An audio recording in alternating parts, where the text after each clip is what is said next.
çiçek ol mən sevəni, sevməmək olmaz ki səni. Gerçek edək möcüzəni, sən mənim ol mən də səni. Səni necə sevməyim ki, canı qurban verməyim ki, necə razı eyləyim ki, sən mənim ol mən də səni.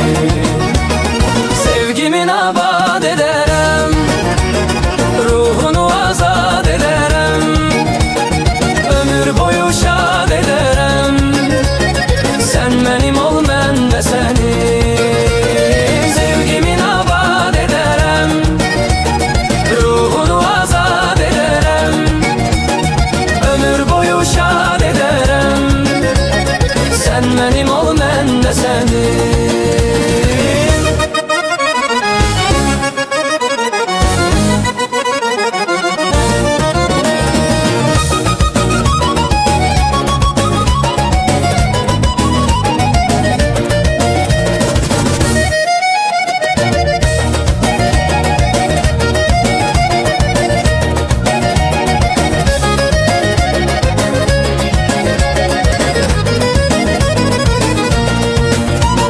Həsrətə son qoy gözəlim, sənlə açılsın səhərim.